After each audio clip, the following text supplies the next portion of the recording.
Hola, bienvenidos a un nuevo espacio para entender aquí en Epicentro. Hoy queremos entender qué es lo que ha pasado con el pedido que ha hecho el gobierno a través de una resolución suprema para que Chile amplíe la extradición del expresidente Alberto Fujimori y pueda ser juzgado por la venta de armas a las FARC. Nuestro invitado de hoy para entender es el doctor Ronald Gamarra. Él fue procurador y además estuvo en el juicio en el que se condenó a Vladimiro Montesinos por estos hechos. Doctor Gamarra, gracias por estar en Epicentro. A usted.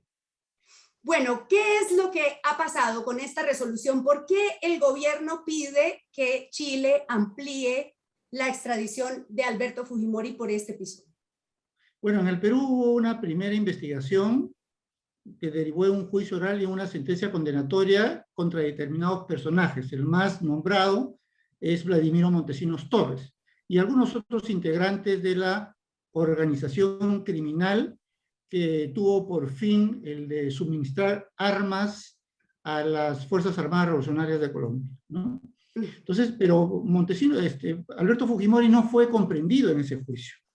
Solamente años después se abre una investigación contra Alberto Fujimori, en el 2009 precisamente, ¿no? Y el juez estaba prácticamente atado de manos porque la extradición no había sido, para esa época Fujimori ya había sido extraditado de Chile hacia Perú por otros delitos, pero no por este. De acuerdo a normas internacionales y de tratado de extradición, solo se puede juzgar a alguien por los motivos autorizados por el otro Estado, ¿no? Y el tema del tráfico de armas a las FARC no estaba entre ellos. Entonces el juez decide abrir una investigación y dice, yo no puedo hacer ningún acto concreto de indagación, lo que sí voy a pedir es la extradición de Alberto Fujimori. Entonces, en el 2009 acuerda solicitar la extradición y en el 2010 la Corte Suprema en el Perú aprueba la solicitud de extradición.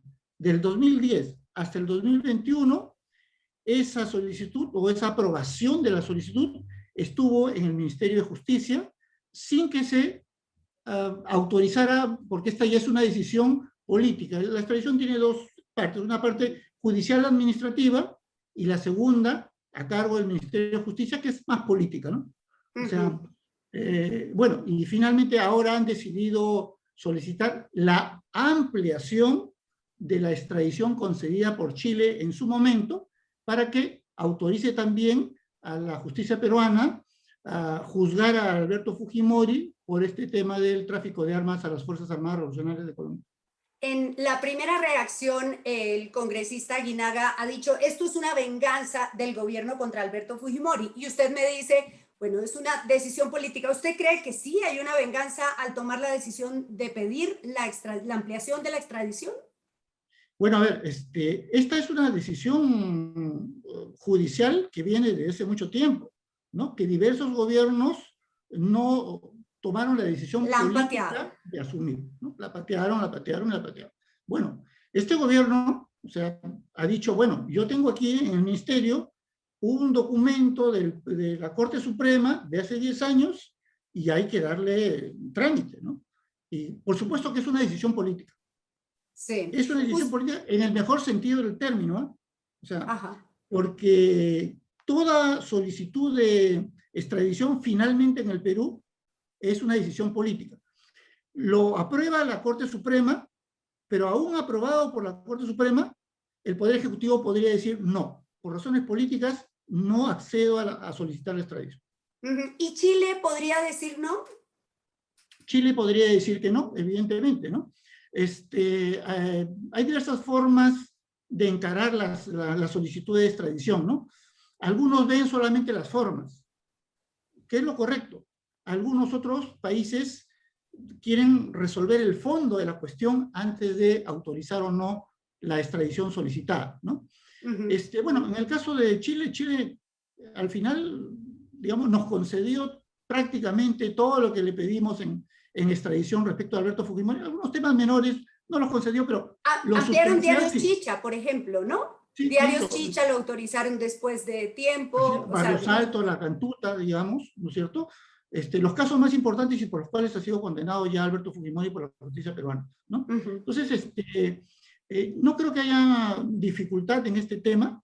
La justicia peruana, en este caso, ha avanzado mucho, no en esta investigación contra Fujimori, porque, como digo, el juez lo único que se limitó a abrir el proceso y no realizó ningún acto de indagación concreto. Pero sí tenemos todo lo actuado desde el 2000 hasta el 2010 en el anterior juicio, ¿no? Y entonces ahí, ¿qué es lo que tenemos? Tenemos toda la documentación del Servicio de Inteligencia Nacional, tenemos toda la documentación de la justicia militar, tenemos toda la documentación del DAS colombiano, tenemos información de Jordania, tenemos declaraciones de los que fueron condenados como miembros de la organización criminal, de aquellos que intervinieron en la firma de los contratos con los jordanos para adquirir las armas que fueron suministradas al Frente 16 de las Fuerzas Armadas Revolucionarias de Colombia. Y tenemos las declaraciones del propio personal de la alta dirección del Servicio de Inteligencia Nacional, señalando cómo se hizo todo este tema para encubrir el tráfico de armas, ¿no? Porque en realidad todo esto salió a la luz cuando en agosto del 2000 Fujimori, Montesinos y la cúpula militar dan una conferencia de prensa y señalan que ellos han descubierto una organización criminal destinada al tráfico de armas hacia las FARC, ¿no? Claro, que es lo que ellos llamaron la Operación Siberia, ¿no? Que supuestamente eran ellos los buenos de la película. Así es, pero no, lo que sucedió antes de eso es que el ejército colombiano había incautado parte del armamento que había sido suministrado a las FARC, ¿no?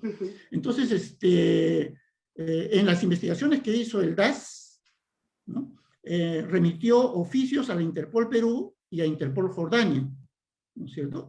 Dando cuenta de lo que había encontrado y pidiendo información. Y días después, los mandos de la CIA en Lima, que tenían contacto directo con el Servicio de Inteligencia Nacional, van a nuestro Servicio de Inteligencia y entregan los contratos de armas suscritos entre los miembros de la organización y el ejército jordano, ¿cierto? Y es a partir de allí cuando Montesinos y Fujimori, o sea, se dan cuenta que han sido descubiertos.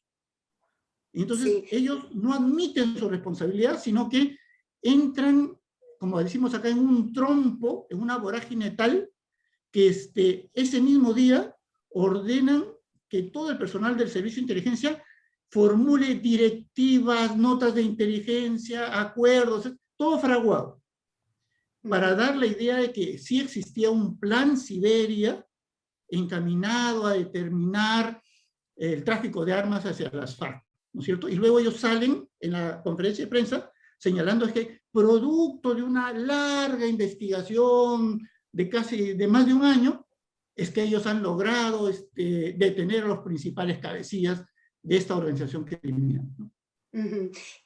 Al presentar sus memorias, el expresidente Andrés Pastrana, el expresidente colombiano, que era pues el presidente en funciones en ese momento durante la crisis del tráfico de armas, decía que él se reunió en una cumbre suramericana con el presidente Fujimori y le expuso las pruebas. Y es ahí donde Fujimori, según la versión de Andrés Pastrana, empieza a darse cuenta de que está descubierto y a fraguar esta operación de encubrimiento. Entonces, le pregunto, usted que conoció bien el caso, que estuvo en el juicio a Montesinos y hay 35 condenados, ¿usted cree que Fujimori es responsable de algo más que el encubrimiento?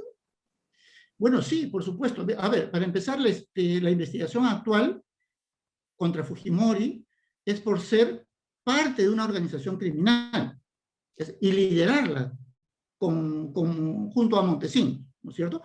Una organización criminal que tenía por finalidad el suministro de las armas a las Fuerzas Armadas Revolucionarias de Colombia, ¿no?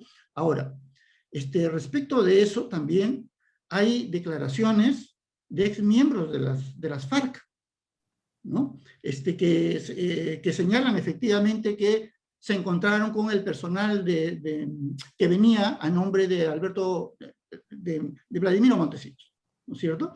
Y claro, los viajes de los miembros de la organización a Colombia y a Jordania están registrados. Sí. Los ingresos de los miembros de las Fuerzas Armadas Revolucionarias de Colombia a Lima están registrados.